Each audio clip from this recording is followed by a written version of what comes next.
Warahmatullahi wabarakatuh. Assalamualaikum. Perkenalkan, nama saya Fikri, guru ngaji. Fikri atau Fitri? Fikri. Oh. Ya, saya guru ngaji di Tegerong Entertainment. Oke. Ustaz, kaitannya dengan perkataan Imam Malik yang mengatakan ta'allamal adab qabla an tata'allamal ilma. Beliau belajar adab 16 tahun, belajar ilmu 4 tahun. Ya. Pertanyaan saya, kenapa belajar adab itu jauh lebih lama dibandingkan dengan belajar ilmu? Ya. Kemudian adakah kitab khusus yang membahas kaitannya dengan adab?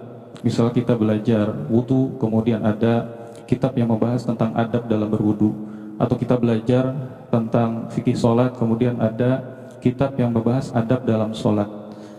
Itu saja pertanyaan saya. Baik. Yang pertama, Quran surah kedua di akhir ayat 282, sebelah kiri paling bawah di pojok dia, Allah sampaikan wattaqullaha wa yu'allimukumullah. Tingkatkan takwamu kepada Allah, maka dengan peningkatan takwa itu Allah akan mempercepat penambahan pengetahuan dan pemahaman kepadamu.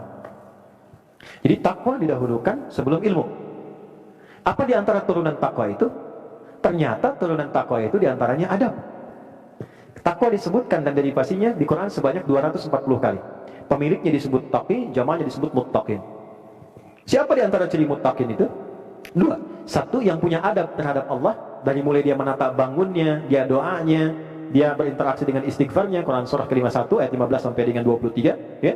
Dan orang yang punya adab dengan sesama, Quran surah ketiga ayat 133 sampai 134. Alladzina yunfiquna fis sarai wad dharra wal kadhimina al ghaidha wal 'afina 'anil nas wallahu yuhibbul muhsinin. Adab. Kenapa adab didahulukan sebelum ilmu? Adab itu sikap moral yang membimbing kita untuk berperilaku baik. Jelas? Kalau orang berilmu, adabnya belum baik, moralnya belum baik, maka dia akan membuat perilaku yang buruk, yang damage-nya lebih besar dibandingkan dengan orang yang belum punya ilmu. Orang korupsi kalau pintar, ngambilnya banyak, dibandingkan dengan orang yang mencuri tapi nggak pintar. Ya kan? Kijang-kijang nanti durian disimpan di sini ya tuh.